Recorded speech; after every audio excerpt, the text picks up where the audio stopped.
Welcome to another episode of Black Ice Reality Check. I'm your host, Davrick Lyles, a.k.a. Black Ice. We have a special guest today. She goes by the name of Coco. She is the moderator for Access Vegas, which has Michael Sartain and Rollo Tomasi. And her husband is actually Glenn Lawrence, who has his own podcast. It's part of the Rollo Tomasi team. Is that a fair statement? Yes. And before we start, I'm going to plug my product. The soft launch happened today. It's called Black Ice HV Alpha. It's a nootropics that helps you focus, helps you think fast on your feet. It helps with memory. This is a great product. It just came out today, and the site launched. It's a soft launch, so if you want to get your order, get it in. It's going to compete with another podcaster, Something Brain. I can't say the name, but you know him, Something Rogan Brain. Anyways, HV Alpha, you got to get this. Get it and order it now. All right, let's go. So, Coco, welcome to the podcast. Thanks for having me. We've been trying to get you on for 7 months. No, I'm just kidding. I was like, Did you prep for this? Why are you prepping? You know I'm not going to come at you. I did prep. I was like running through for the last couple of days. I'm like, all right, what if he asks this? I'm like acting it out in the bathroom. This is going to be my response. Right. Like, what if he tries to throw a curveball at me? Well, no, I'm because, like, well, okay, so I have Hot Vegas Nights, which is for single women, and we talk about relationships. Okay. And the number one thing they say is they're not looking for a man. Bullshit. Right. That's what I said. And then you see them at 40 and 50 years old on TikTok talking about crying that they can't find good men. Dating in 2023 is bad. Dating apps are no good. I got stood up on a date. And my question is, where were you at 25? And so I said, when I was 25, the women were out having a good time. Not necessarily saying they were promiscuous. They're out partying, having a good time, going on the boats on the water with all the older guys, partying, house parties, going to clubs. And then they get in their 30s and they're career oriented. They don't want a man. And then they get into the 40s and 50s and say they don't need a man. And then they start crying about it. So what is your take on these women that say it's okay to be single, okay, you can be single, but they say they don't need a man. What's your take on that? Well, in all honesty, women do need men.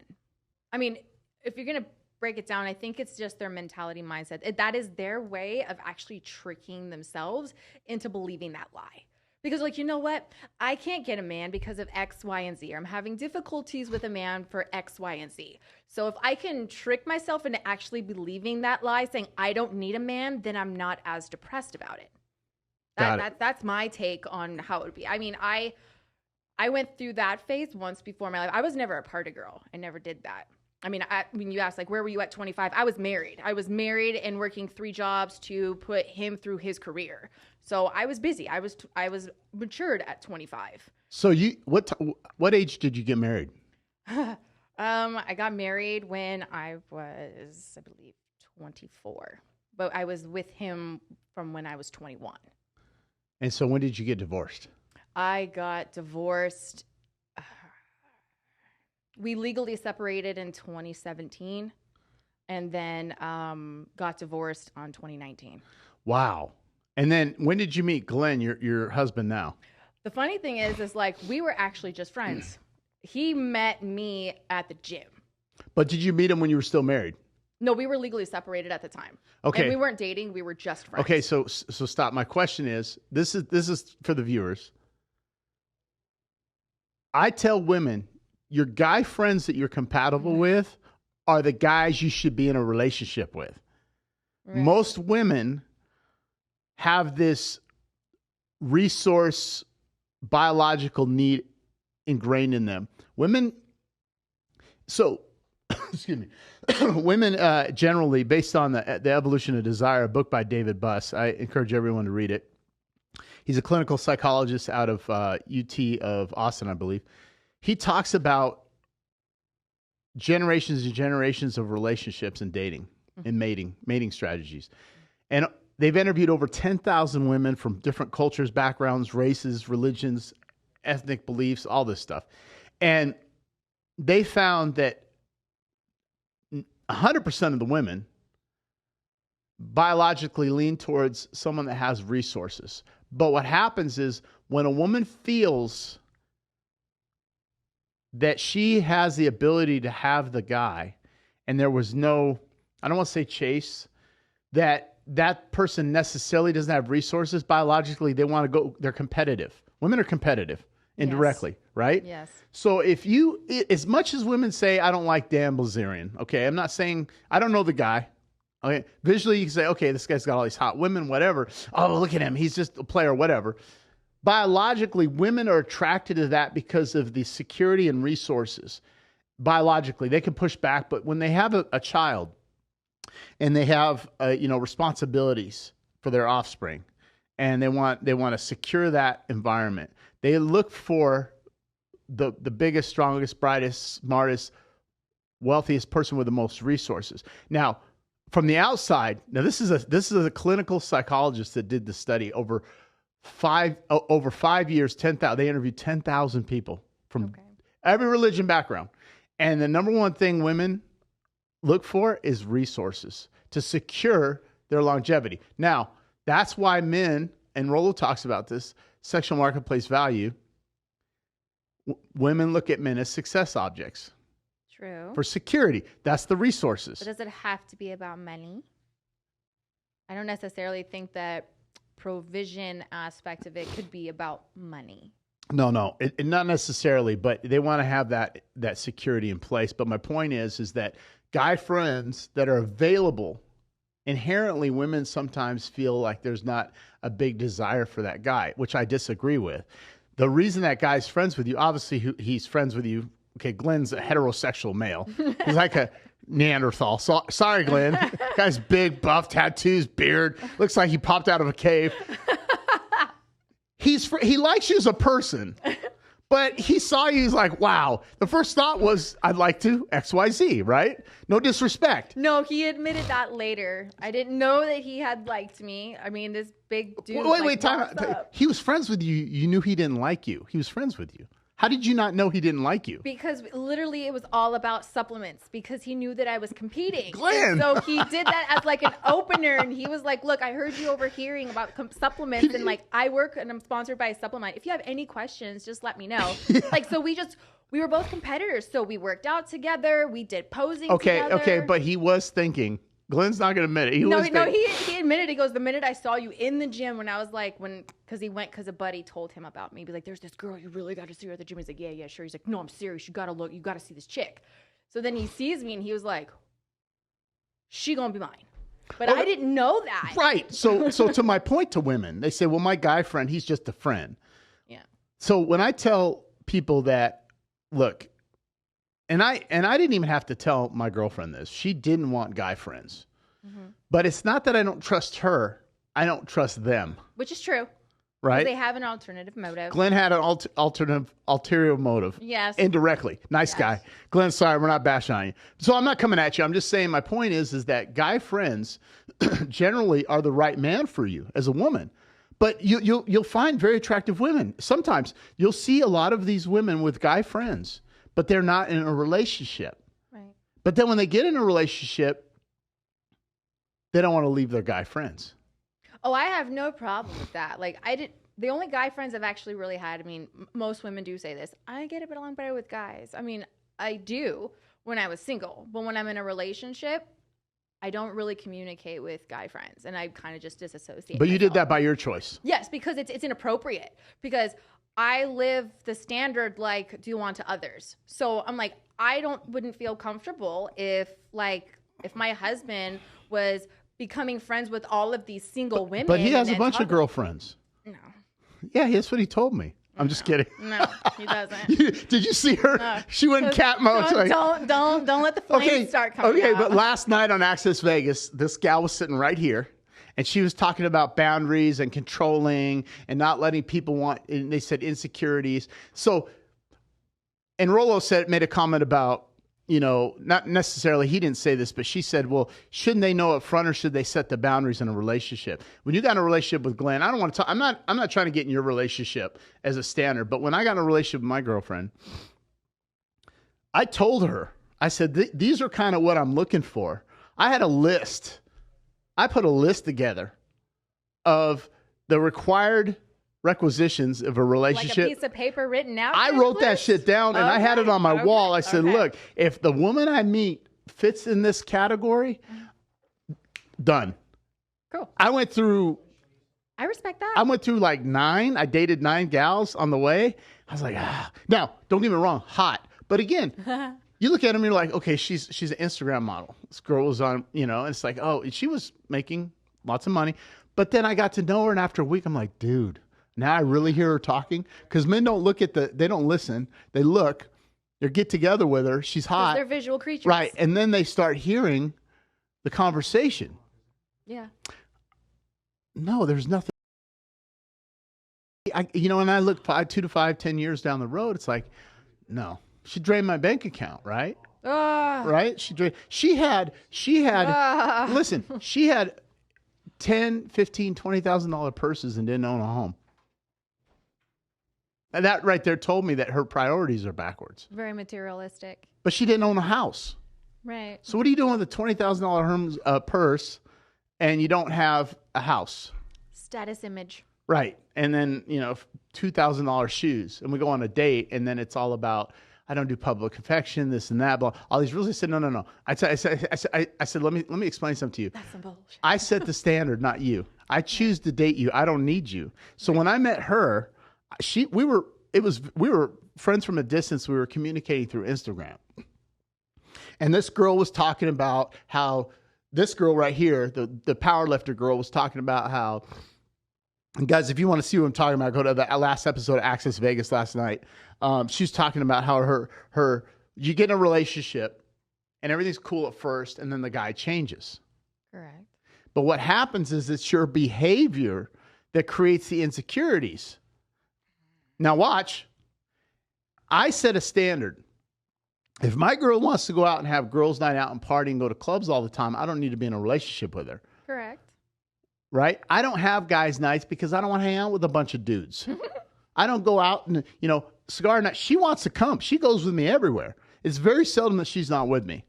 Now, she's not here. She's training. She's competing. You guys both compete. Yeah. But it's like, hey, I said, we're going to go have cigars. You want to go? She goes by choice. Yes. Right? But I don't want to hang out with a bunch of dudes. There's no, you know what I mean? When I was single, I was like, you guys are like kryptonite. Get away from me. Where's all the girls, right? So we set standards up front. She asked me, what's the rules of engagement? I said, these are my expectations. Mm-hmm. You don't have to accept them, but you don't have to be in a relationship with me. You have a choice. These are what my expectations are. So did Glenn set expectations with you coming into a relationship, or did you inherently know how you should act as a woman?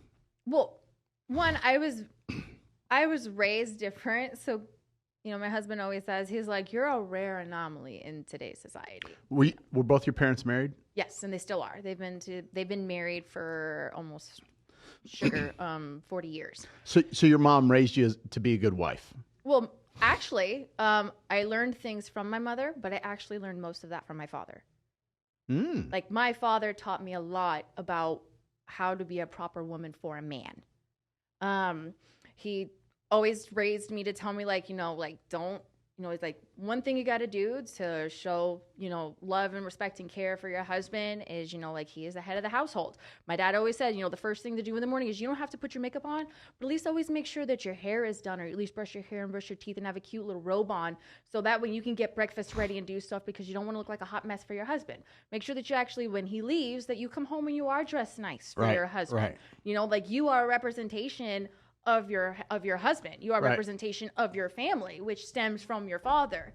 So my dad raised me a lot about that until actually taught me, because my mom, she could cook, but she didn't cook all the time.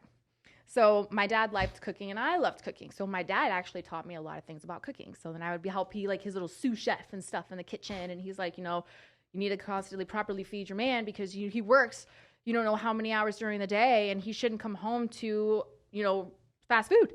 Do you feel like the nuclear family was beneficial for your success as a woman? Absolutely.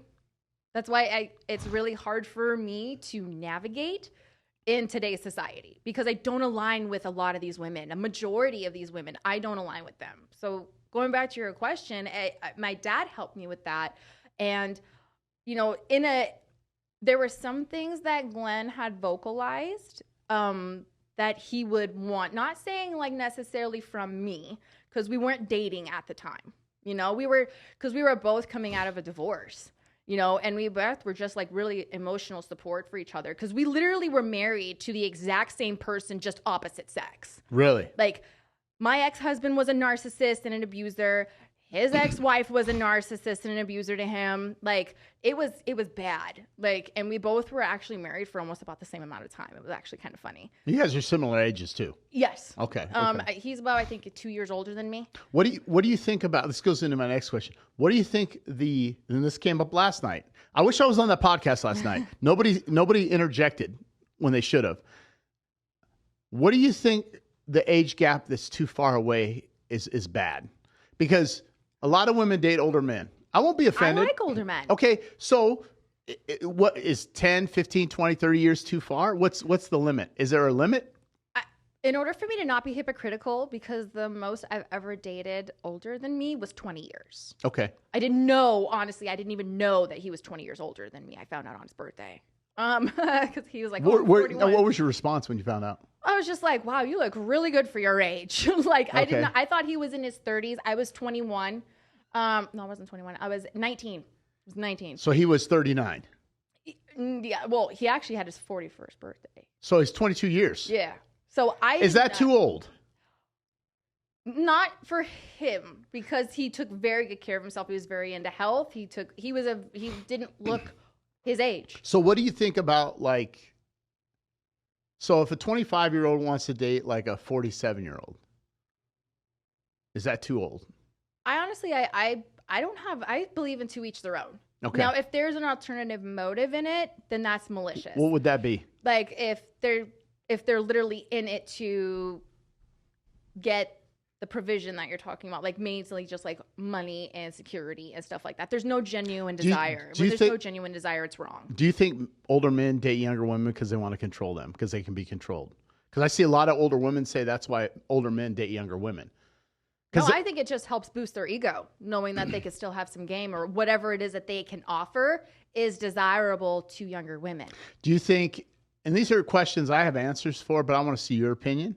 And there's no right or wrong answer. Like, I'm not, there's no debate here, because you're in a relationship, right? Oh, I don't care if I'm wrong, because I like learning, so I don't have a problem with it. And do you think that men don't want to be with an independent, strong-headed woman because they're intimidated? No, it's because there's too much struggle for power, and there's not supposed to be a struggle of power for hierarchy in a relationship. Wow. Good answer. Yeah. And I saw that last night. See, again, there's things that I see that from a different perspective. I told a gal the other day, I said, look, we had this conversation. She called for a coaching session. Mm-hmm. She says, well, I'm an independent, strong woman. I said, she goes, I said, look, here's what you want to look at. Independent means you're alone. You're independent of a source, revenue, people, power, whatever. You're independent. You're by yourself. You can't be in a relationship, say you're independent. Right. Strong means weak. Strong, a woman of strength means that you have to put someone before you, and you know what your focus and goals are. You know your priorities. A strong-headed woman, any woman can be strong-headed. All you got to say is no. That's easy. I'm a strong, independent woman. Okay, well, you're going to be alone and single. I don't need to be in a relationship. That person right there is in denial. 100%. Cats, wine, zodiac signs, and angel numbers. And Xanax. And Xanax. So I'm going to jump into some. We're going to go into these topics I wrote down. I want to talk about feminists and your mindset on feminists. What are your thoughts around feminist women? Why do you feel they're that way? Well, honestly, I don't know why women have become so toxic in their feminism. So you agree that feminism is toxic? Yeah, and it's women have this problem where you give them an inch to fix something, because some of these laws and the things that have happened is because it was to help women for, at that time, the things that were happening to women that was unjust. But you gave them that inch to help them, but then they ran and took a mile with it. And my theory on this, and this might be speculatory, but I think it's factual. inherently, I believe that if as a woman starts taking a step up, they start losing respect for the man because it's allowed to happen, not in a controlling way. And they don't do it deliberately. They do it subconsciously. Watch this. So most women, very attractive women, have never really been told no. Really? No, 100%. And because you got to understand, like a lot of guys, a lot of men have never been with very, very attractive women, and they're afraid to lose them. And so what happens is once they find, you see these, okay, well, look, okay. If I say no and we get in a disagreement, I'm going to stand by my word, right? And then she starts crying. She's upset. It's like, look, I'm sorry. Don't apologize. Once you apologize, now they're like, oh, not consciously, subconsciously. And what happens is pretty soon, the next thing you know, 6 months from now, you're waking up and she's like, I told you I don't want that cup left on the counter. Okay, my bad. Wait a minute. Whoa, don't talk to me that way. And see, that's where the power struggle becomes, right? Yeah. And what I did is my mom, my mother, my biological mom is very dominant and masculine in the way she treated men. And so I started dating women like my mother. And we had these battles, like just battles. And here's what an ultimate man wants. You're going to laugh. And don't take this wrong. It's a compliment. Men want a stripper that can be a housewife. Looks like a stripper, but is a domesticated feminine woman. Yeah, my husband tells me that all the time. Boom. No pun intended. Here we go. Yeah. Okay. He's like, and most people freak in the streets without you being a freak in the streets, right. And you're my wife. Most people look at you. She's got tattoos. She's got breast augmentation. Septum. Nose ring. I call it the bull ring, right? Right. Good teeth. Look at her. She's a bad girl. You look like a bad girl, sexy and hot. And Glenn, I'm not saying this. I'm not disrespecting your wife, but you're domesticated like a housewife. That's a unicorn. But that's a unicorn, meaning that's rare. Oh, okay. So here's what happens. Guys will go out and it's like, when I was single, Davrick, you got to meet my wife's friend. She's really sweet. And the wife would say, oh my God, she's got a great personality. And I'm trying to say, is she hot? But I couldn't say it to the wife. I think that too. I'm like, okay, but is she cute? And then I meet her. Probably the best wife I could find. Decent looking, but not sexy. See, not sexy and hot. Now watch this. Then I'd go meet the stripper, right? Hey, let's go to the strip club. Let's go to the gentleman's club. Dude, this girl wants to party. Like I party with her. Freaking nightmare from hell. Like Lucifer's child. Drama. How are you waking up in the morning mad at me because you had a bad dream and throwing your phone at the wall? Like that bad. Wow. You got some serious daddy or mommy issues. Now watch. Right. You know why James Bond movies went bad? I'm going to tell you why. You ready for this? James Bond, it isn't the actor. It's not James Bond. The new James Bond's a stud. He's kind of a bad boy stud, right? Can't remember his name. Daniel Craig. Do you know why the new James Bond movies are bad? Because they had the sexy, exotic woman. Now she's just cute and pretty.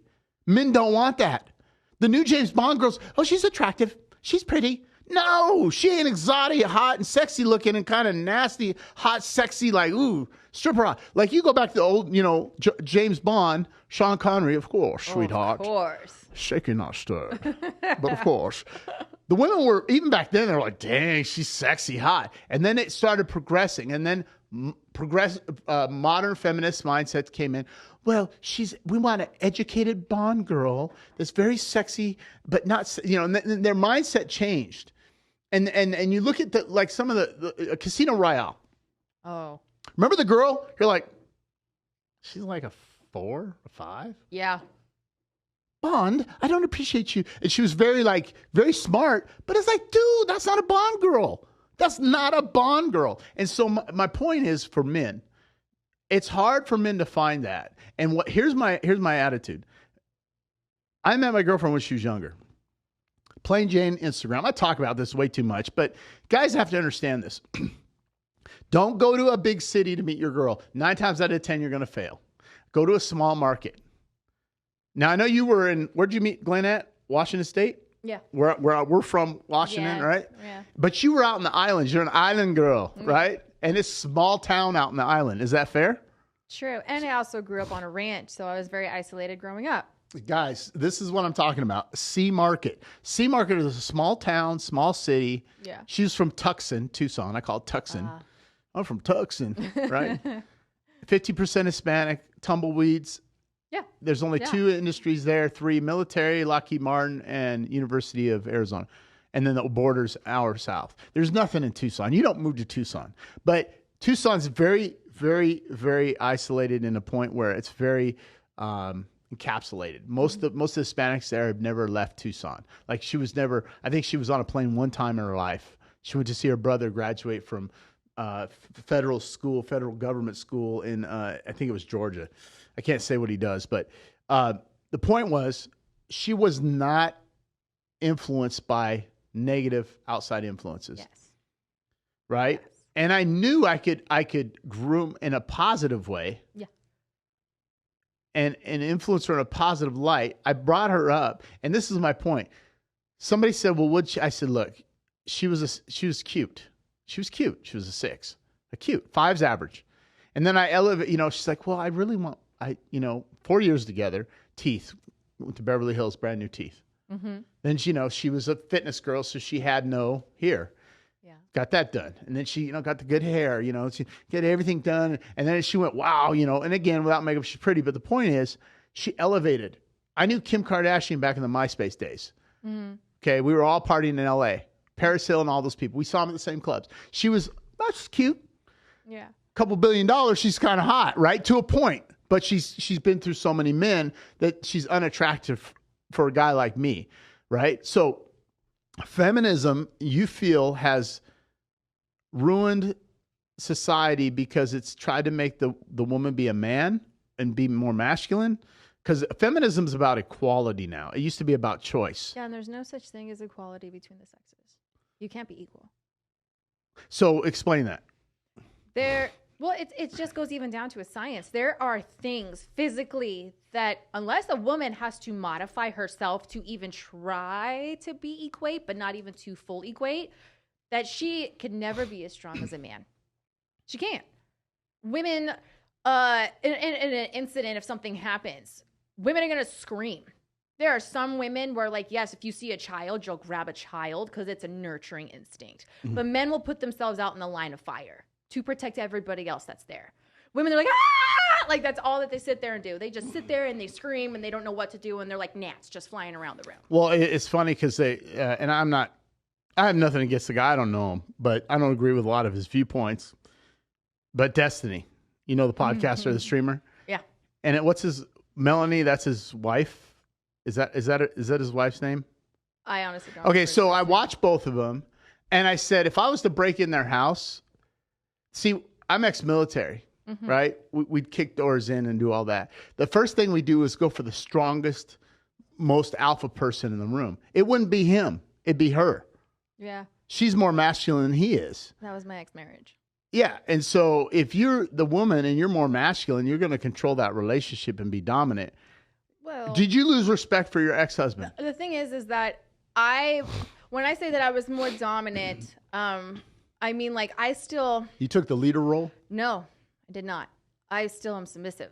I knew that he was the person that led the household. I did not agree the way that he was running things. It was a very selfish standpoint. But when I say that masculine, you gave that example, that's what everybody, all of our mutual friends and my family always said. My ex-husband is very much no confrontation, no conflict. Like, never even fought for my honor before. There were times where my honor should have been fought for, and he's just like, all right, he's the kind of guy where he would rather just talk his way out of things because he's afraid to throw punches. And I'm that kind of person where if somebody came into my house, because again, my dad was also a peace officer, so my dad taught me how to protect myself in case a man is there. He's like, it's not your job to protect yourself. That is your man's job. But you still need to be prepared in case no one is there. And so if somebody were to break into the house, I'd be the first person with my bat in my knives being like, who the fuck is in here? Yeah. Like, and he'd just be like, whoa, let's just, and I'm like, no. Wow. Okay. But I did lose respect from him or of him when later on, as like I saw that he was more concerned about himself and his gains.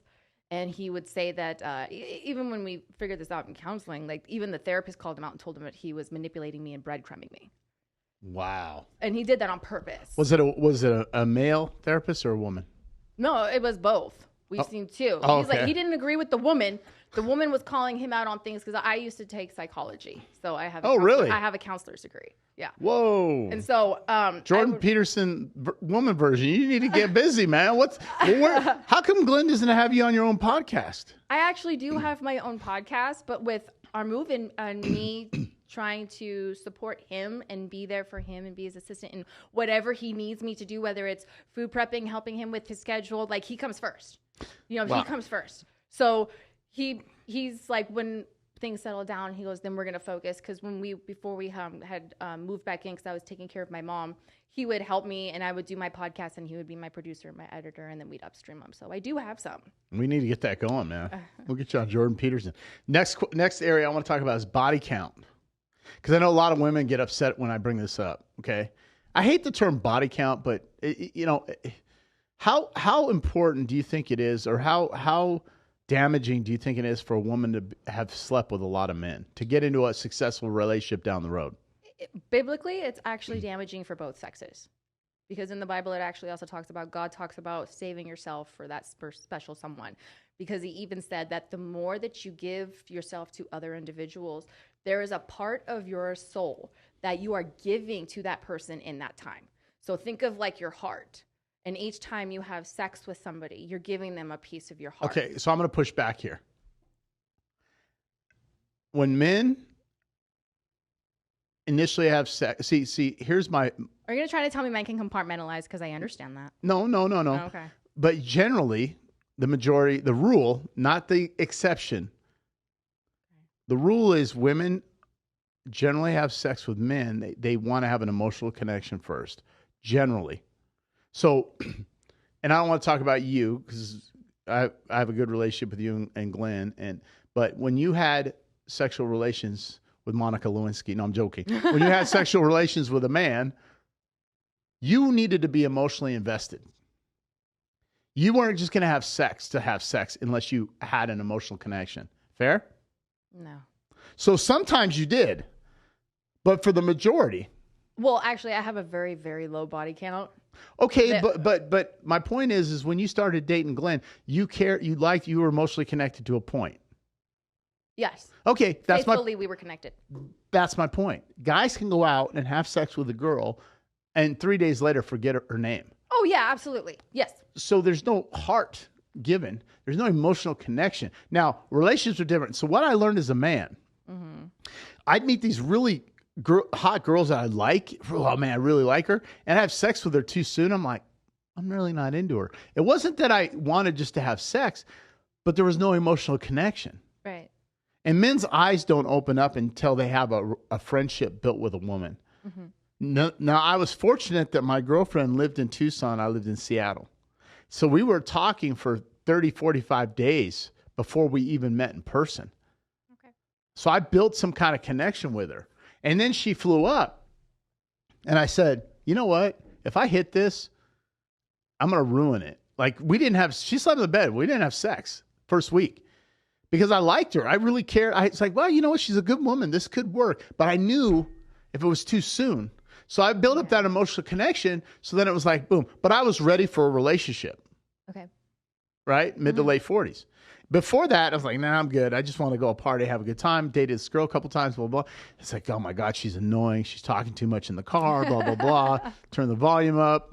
I can't hear you, right? So my point is when you say your heart, yes, I'm not giving my heart, maybe my soul. I agree. But pair bonding for a woman over six men that she's been with, body count, she loses that percentage of opportunity to be successful in a relationship because of pair bonding. The oxytocin levels go down. The chance of being a successful relationship for a woman after sleeping with 6 men is 25%. Well, you're also going to be comparing everybody that you're sleeping to the best one that you ever had. Do you compare that? So we call that alpha widowed. Yes, alpha widow. Right? Yes. The guy that turned you out for him, that did some things and... Yes.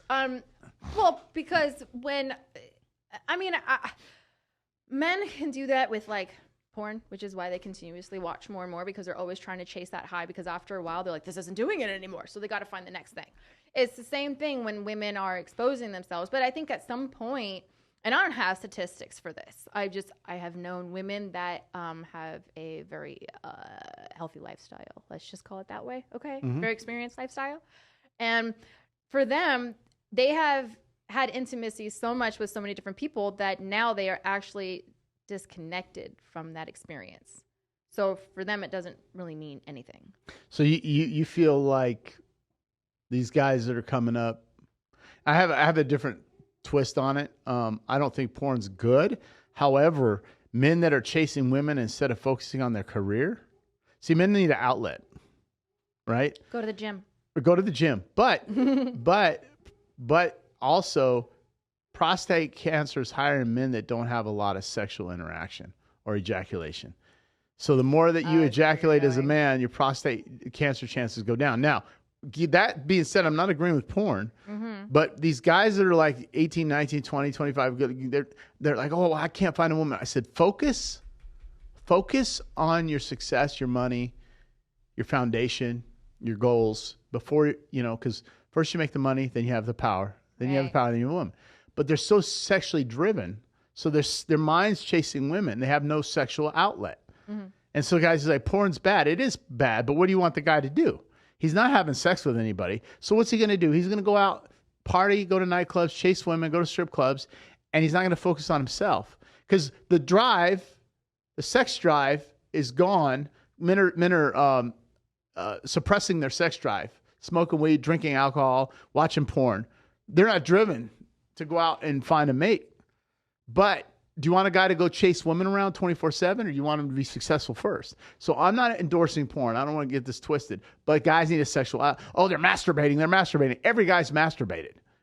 Even the guys that say they're masturbating are masturbating, right? Yeah. Guys just do that. They've done that. Yeah. And even in relationships, guys do that. And women are like, why are you doing that? Because guys are like that, right? Guys are sexually driven. Testosterone, unless you have very low T, and you're wearing Dockers and a button-up shirt, right? Drinking a beer, watching the football game, your T levels are too low. You're tired. So, but I agree with you. I mean, porn can ruin you because your expectations. I want to talk about, Trey, can you pull this up here?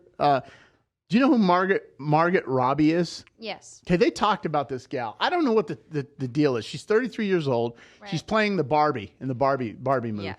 I don't even know why you want to watch a freaking Barbie movie. I wouldn't. Okay, but this gal, there she is right there on the screen. Yeah. Now, is that your impression of what a Barbie should look like? If Barbie was supposed to be, when I grew up, Barbie was... Put her back up real quick. Barbie was sexually, supposed to be this hot Barbie. I'm a Barbie girl in a Barbie world, right? That right there does not represent a Barbie. Well, she does have the blonde hair. She has the prominent brows. And she does have the strong, structured jawline that Barbie has. What do you rank her if you were a guy? Oh, if I was a guy. On a scale of 1 to 10, looks-wise.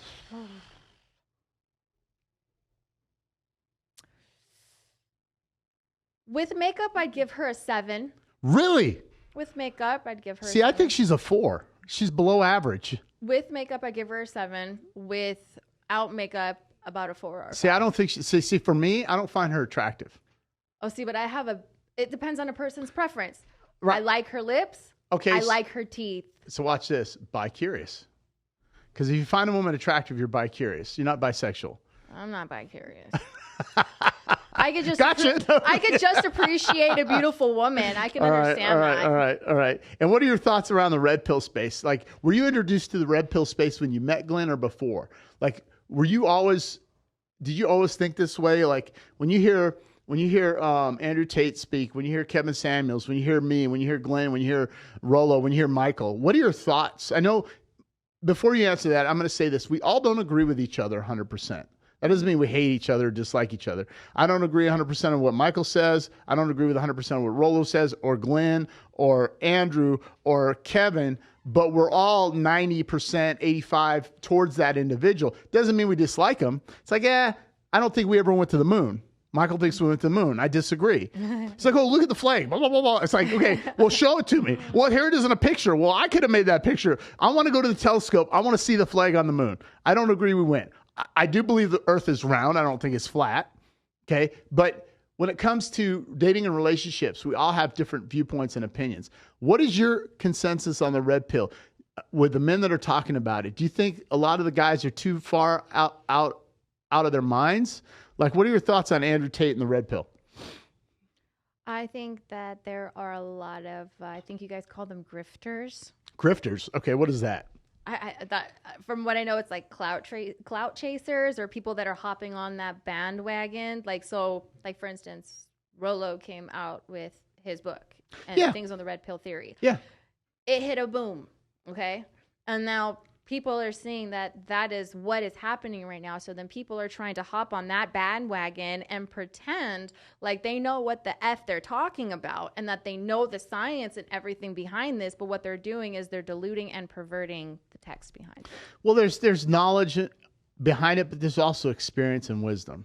Exactly. But people are running with it. Like, there are people that I listen to on podcasts and I'm like, they'll say something and I'm like, you didn't believe what you just said. You did that for clickbait. Right, like Zerka. Yes. Now, I agree with like 20% of what Zerka was saying. He did bring up some good points. We had a guy sitting here that was a dating coach. Yes. On Access Vegas. Yeah. Rolo Michael did. And we're going to talk about that. He talked about high-value men. Mm-hmm. He said, I coach multimillionaires and successful men on how to date women. Circle's like, they're not high maintenance or they're not high value. They're not high value. You're helping them.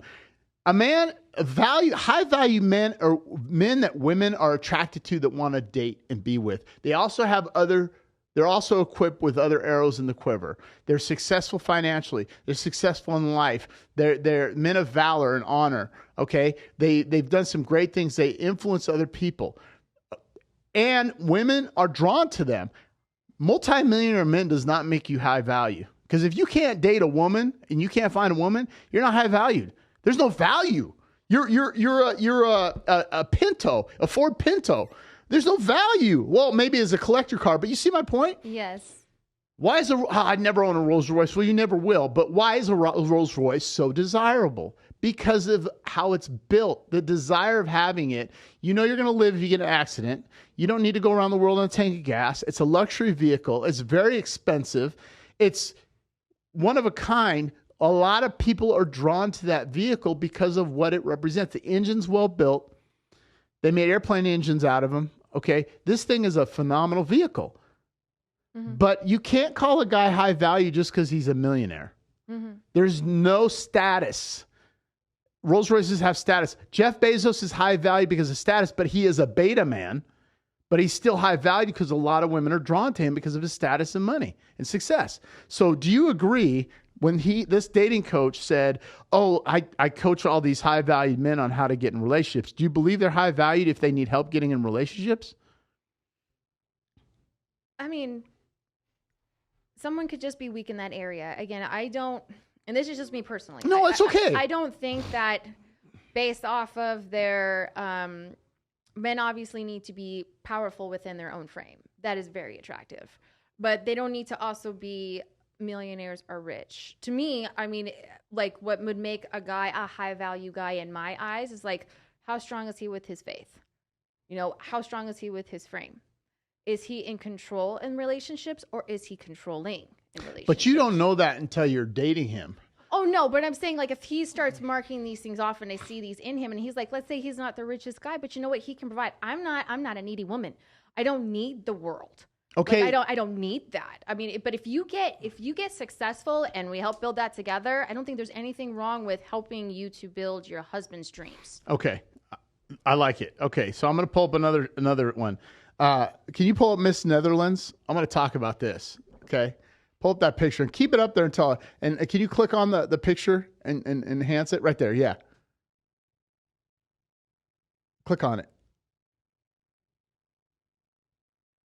Okay, I don't know if you can see it. So, Are you talking about the hold on. caramel hair? Okay, right there. See the girl in the red? Yes. See the girl in the red? Yes. She won Miss Netherlands. Okay. Okay.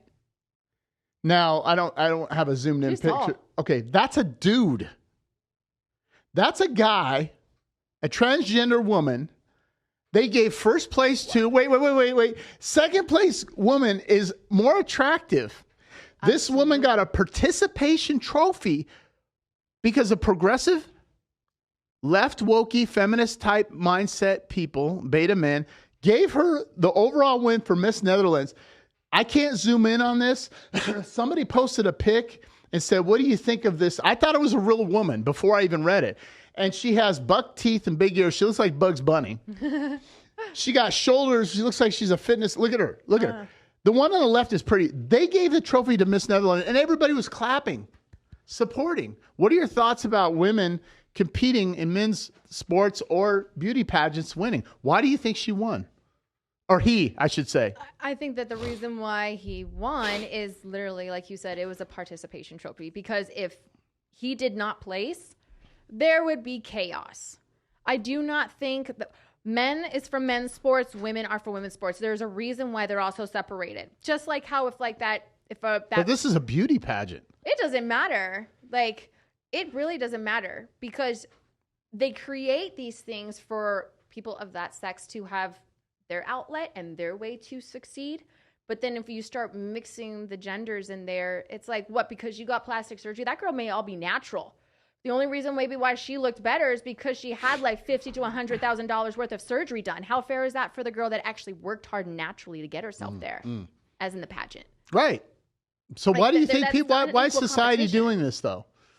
They're catering to the woke society. Why? I have no idea because I don't know why they're catering to the 3%. 3%, right? I really have because honestly, I think it's because they are the loudest right now. The rest of the percentage are just sitting back and not actually saying or doing anything when they should, because we could actually outvoice them if we actually did it. They're fighting for rights, but what's interesting is they skipped the black community that's been voting for rights and equality for hundreds of years.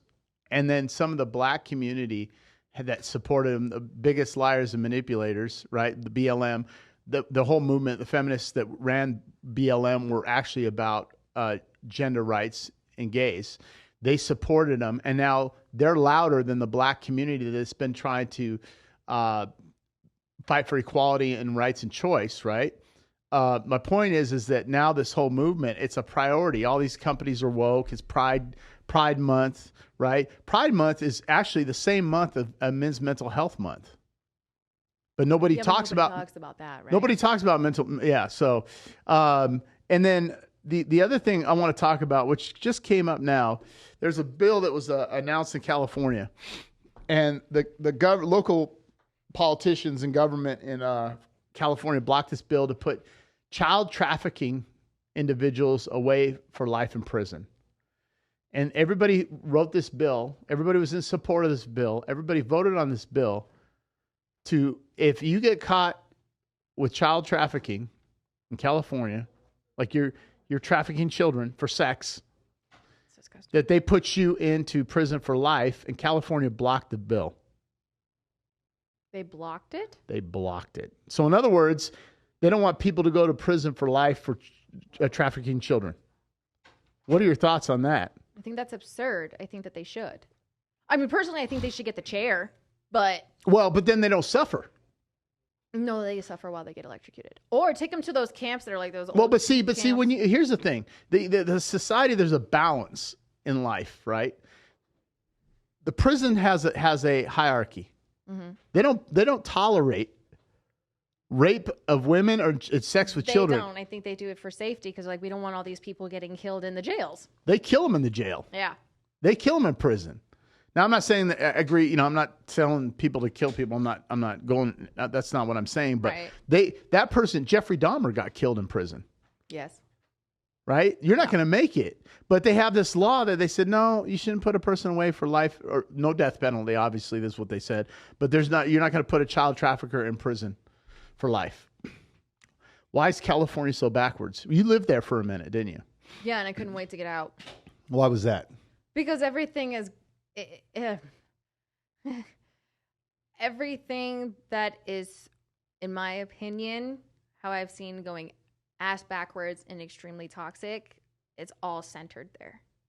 There's just so much of it. It's everywhere. And you can just feel it in the air. Like, I could not stand living there. I mean, I grew up in California, you know, and I hated it when I lived there. And then I hated it when I moved back, which is why I only lasted 2 years there. I'm like, I can't. Where did you guys move to when you moved back to California? Where were you living? What area? LA? Orange County? Orange County. Orange County's not as bad as Los Angeles, though. No, but we worked a lot in Los Angeles when we were in the film, when we were doing acting. Oh, yeah. Because we'd have to travel to Los Angeles. Gary Newsom. Several times throughout the week. That guy's the Antichrist. It was, yeah. So we were exposed to a lot of the stuff. And the people that were on set as well that were from Los Angeles, or the way that the sets had to be run, because they had to incorporate some of this woke culture guidelines and regulations so that way people weren't offended and all this other stuff. Are you serious? Yeah. That's why they're moving here. A lot of people are moving here. It was too complicated and just unnecessary. That's crazy. The last one, this is one of the questions, and we'll open it up for another 5 minutes. Why can't 304s, you know what 304 is, right? Yes. Why can't they get a man? It's their mentality to start with. Let me rephrase that. Why can't 304s keep a man? Well, because they're living that 304 lifestyle and mentality. I agree with one of the things that I forgot her name. One of the girls had said yesterday, the power lifter. Oh, the one that was sitting right here. Yes. Yeah. I agree with some of the things that I could see that, because I've known women in the sex industry before. I could never do it, but I understand it. What's she talking about? I agreed with her that she said, the hardest thing is where she thinks that some of these women it's because they get stuck, because they see all of this money that is going to be made in this industry. And then when they start making that money, all they see is the money. And then they'd have a hard time leaving. Like, what if I leave? Like, I don't know if I'm going to be able to make this much. But again, their mentality is on money. How much can they make? And I also believe it's like, what are these women doing it for? They're doing it for attention. But half of these people, or more than half of the people that you're getting attention from, aren't people you want attention from anyways. They're nobody that you would actually date or want to be in a relationship, but you like what you gain from them. So right. Their mentality is, what can I gain? So the minute they actually start thinking, like, what can I gain out of this person, as to like, how is it that we can benefit each other? How can this person benefit my life, and how can I benefit theirs? Sure. And complement each other. Sure. And honestly, I don't see a high valued man wanting to turn a hoe into a housewife. You can't. Because there's already been too much experience and too much that has been done to where they're just kind of stuck there. Right. And I mean, yeah, a guy would absolutely, if he had the opportunity, he'd bang her, but he would never take you home to his mama. Right. And that's kind of where they're stuck. Yep. Like, that's why my dad always raised me to be the way that I am. So what do you think about all these women that come on Access? First of all, I'm not attacking Access Vegas, Rollo, or Michael at all. Mm-hmm. It's just a good show to base a lot of questions off of, because I see a lot of the girls on there. What do you think about a lot of the women and their mindsets that come on the show? Do you think a lot of those women are destitute in their moving forward in life, and they're going to be stuck, or are they going to find happiness in a relationship? What are your... Without getting lashback, I'm not trying to get you lashback, but the reality is that a lot of those women are lost. Thing is I can only base off of the things that they say. I don't know them personally. Right. The one thing that I have to point out that I really did like about the show last night is that this was the first time that I actually experienced Access Vegas where the girls weren't all dressed up half naked. I thought that was actually really tasteful. She was. Well, no, she had jeans on and just a low. Dude, I could have put a plate on her boobs and ate something. True, she had that thing down here. That's very low. She was right. A V-neck shirt, but right. like, most of the time these girls come in and like they're in robes and they're naked Oh, underneath. yeah, she was in a or robe. There's nothing like this is covered and that's covered, but you could see anything else and don't bend over. Like, or they have just a covering over their nipples. Like it's excessive and it's unnecessary. Fish and chips, clam strips. Unnecessary. Right? I've seen that. I was like, dude, you don't got no underwear on, woman. And so I think that there can be some hope for some of them. Right. As far as like a shift in their mentality, if they choose to accept it. And I don't know the percentage, but I keep data and stats from the women I talk to because I'm going to write a book. And so I'm keeping all the data points, right? And a vast majority of women that are single, that are feminists, have cats. Oh. They believe in horoscopes. They believe in angel numbers. Oh, yeah. And they say they don't need a man. A majority. I'd say 90%. And then probably about 85 to 90% of women. Well, and I don't believe they all tell the truth, but most of the women that I speak to that are under a certain age have all had threesomes. Over a certain age, they'd never have, and they don't want to. Okay. A different generation. Yeah. Right? Yeah, my parents never did that. Okay, I have another question. Oh, yeah. So, if you had to give advice to somebody, okay? So, you know how, like, what is your thought? Do you agree that if a person is younger, if a guy wants to date a person younger, now, do you think that it's because they're more moldable, or do you believe that people maybe from my generation are able to be more moldable and more submissive? Or do you agree that it's the 18-year-olds?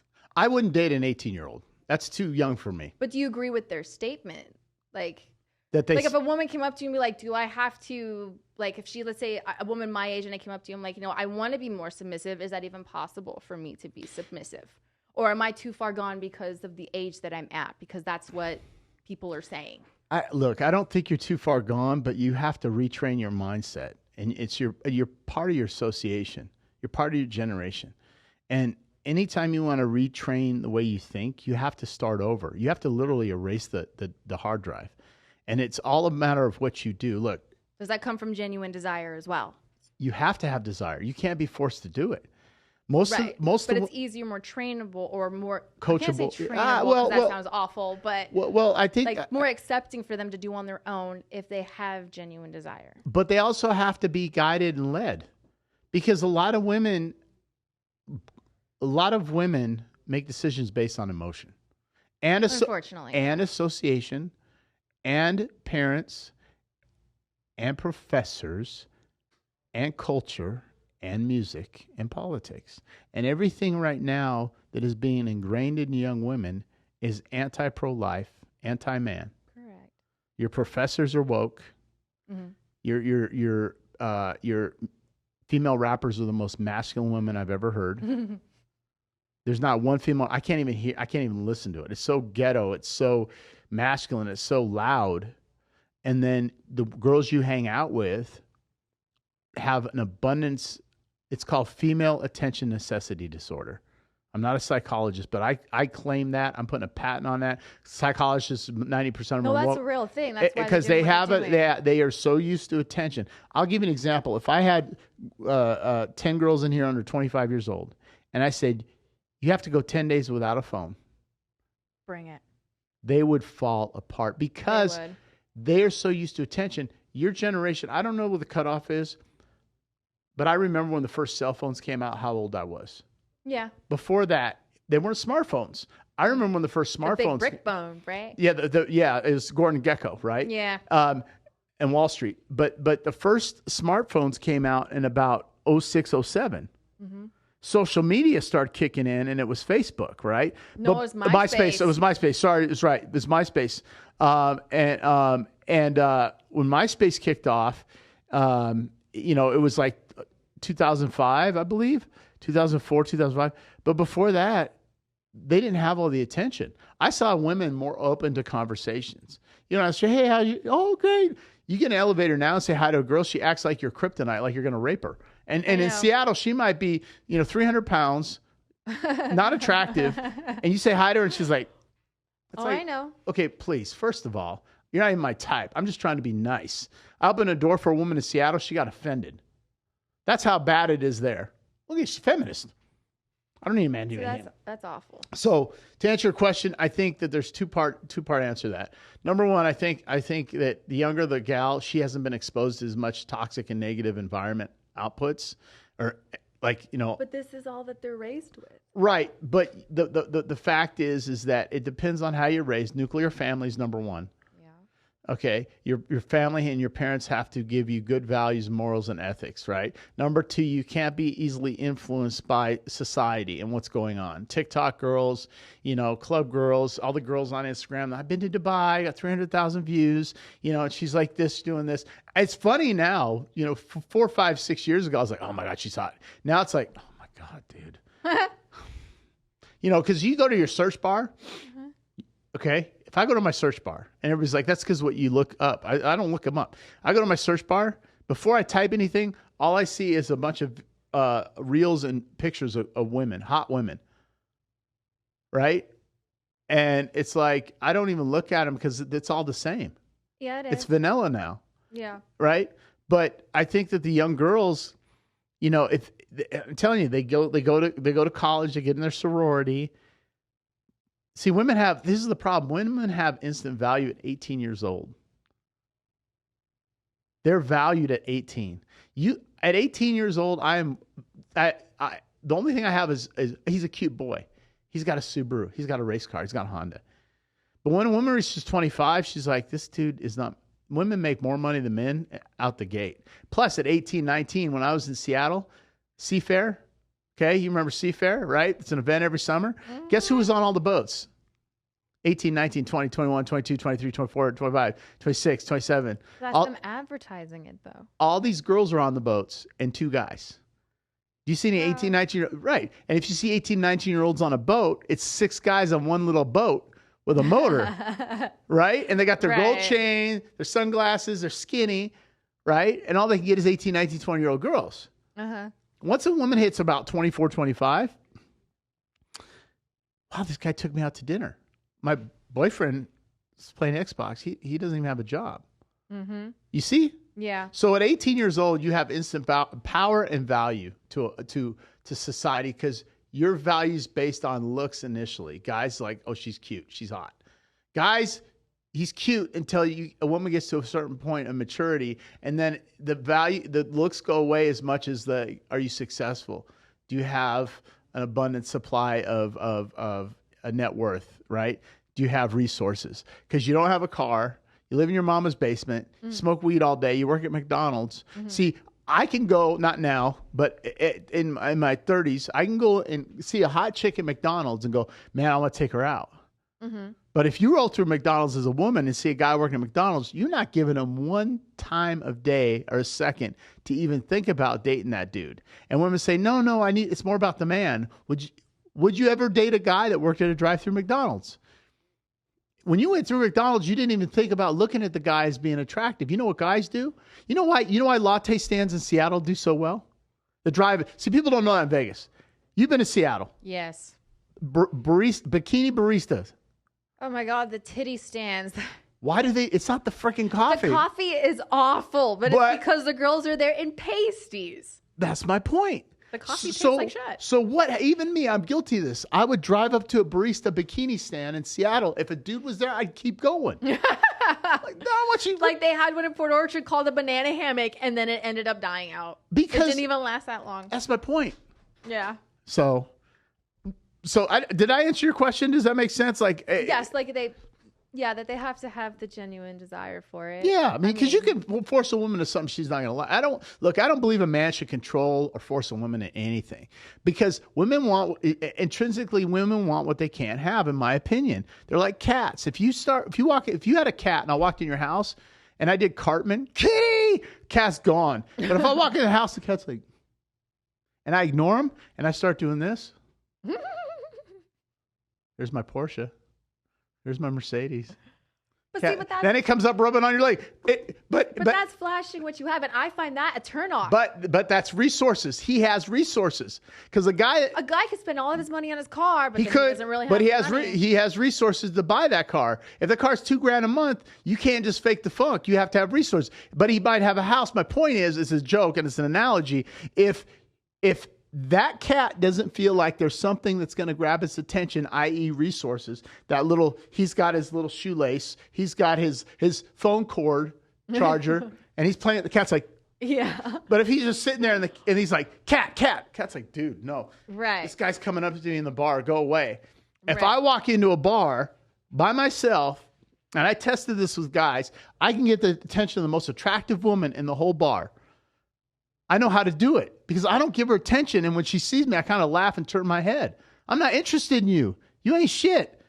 And she's like, why is this guy looking at me? So and it's then the chase aspect. It's the desire, evolution of desire. He must have resources because he's not chasing me because he's used to women like that. Why are women with him? Because he has resources. They're with him for a reason. I want to know who that guy is. Look, is Nicolas Cage attractive? Hell no. You know why he has hot women chasing him? Because he has hair plugs and money? Because he's desired because they can't have him. Most of these actors, if you saw in person, you're like, oh my God, exception, and I'm not finding him attractive, Jason Momoa. A lot of women find him hot. Okay, stud looking dude, right? The Rock, I don't think The Rock's attractive, but he's attractive because he's worth $500 million. But it's their status. I've been on set with these people. My point, it's their status. Their status. My point, 20 years ago, you had money, you had a woman. Now you have money. A genuine desire. Right, but it's because of resources. Now you have money, you don't have a status. Guys coming to Vegas. You can be rich as can be. You ain't getting a hookup with no chick because you have no status. If Andrew Tate walked in the casino, as much as women hate him, they like, dude, that's Andrew Tate. I don't like that guy. But then they do the cat. Then they're like, well, who's that guy? Oh, that's Jason Waller. That's Justin Waller. That's Jay Waller. Oh, that's Rollo. That's Stavrik. That's Michael. That's Glenn. Who are those guys? But if I just walk in by myself, you know what funny? I went to the casino. As soon as the girl said, oh, you're on that podcast, all these women look. And then a girl came out, oh, I saw your podcast. This Asian girl, she goes, oh, I saw your reel. And then all the other girls are like, wait, you have a podcast? Then all of a sudden I have 4 or 5 girls talking to me. I walked in, I'm an average Joe. They don't know who I am. I got a nice AP watch. I make good money, but they don't care. I don't have status. But once they found out I was desirable, then all the women moved in like it was a free lunch. And they started talking to me and had all these girls talking to me. And I was like, autographs. So then I'm women joking. these days are all just about No, they just want the resource gain? because everything on social media, everything on internet, everything on television is all portrayed. Here's the hero, the Prince Charming.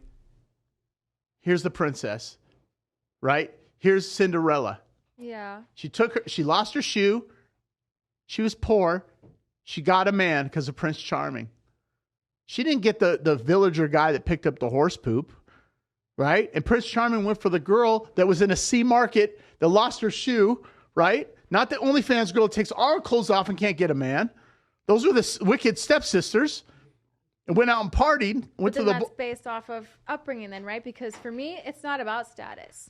No, and I honestly have just been out of the game for so long because I was married forever. Right. But you need resources. You need a roof over your head. You need food on the table. Absolutely, but it doesn't have to be that extravagant. But if you were going to have now I don't want to get into your personal situation, but if you were going to have children, hypothetically, you need resources. You can't bring a baby into this world and be broke. Oh, absolutely. So that man, you plan for that. What? You're supposed to plan for that. So you have to have resources. You can't. Well, you can rely on the government. You can get free housing. No. Right? The taxpayers pay. But as a woman, if you want to get in a relationship, you're going to go, can this guy support me and my family if I choose not to work and raise a child? He has to have resources. Because if there's no future with that man, your desire to be with him to make sure the success and longevity and the outcome of the children is there. But those adjustments can be made throughout your marriage. They can be. Because it could be like, hey, he can support us for now. I don't need the big giant house or all this. We have everything we need. Simplicity. Everything we need. We're happy. But then you change things or make modifications when you want to have a family. Right. And now in today's market, you need to make in LA, if you live there, Orange County, you need $250K a year minimum to survive. 750 square foot apartment. There you go. $2,700 a month. So the top 13% of men make $100K. So there you go. High valued resources. It's all about survival. Okay. Fair? It's fair. My mindset just doesn't work that way. But you admit if you want to have different. But if you want to have a child and live in Orange County, you got to make how much? Well, see, but if you have a child, you probably need to make like at least 100 to 150. There you go. Top 1% resources. Yeah. But okay, we got to end. I know we're over time. What's your last message you want to say to women to inspire them? What's a message you can give to them?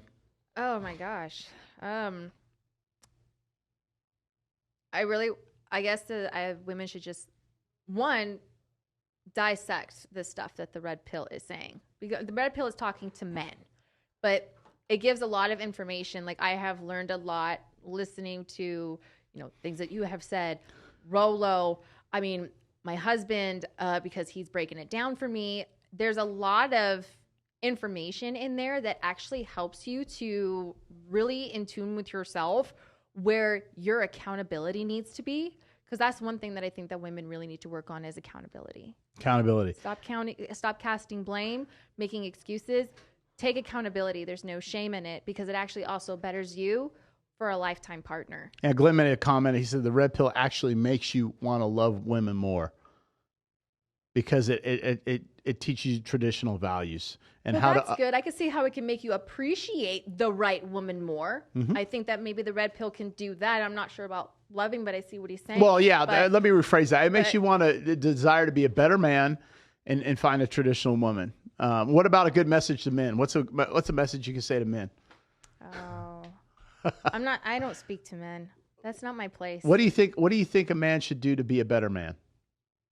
Your opinion. Biggest thing is be consistent and stay true to your word.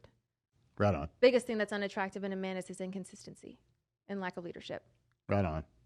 Well, I appreciate you coming here. Before we leave, I want to make sure everybody follows Coco on her Instagram. Yes. We're going to blow up her Instagram. And once you get your podcast going, we're going to do that. Okay. Make sure you subscribe. Check out the reels that I already have. Yeah, go check out her reels on Instagram. Make sure you do that. Make sure you subscribe to this channel. Please subscribe to this channel. We're trying to get the subscribers up. YouTube likes to oppress the channel because it's red pill. So share this video when you see it. Please subscribe, share, like this video, comment on this video. And remember, the truth will set you free. Stay strong, and we'll see you soon. Thank you.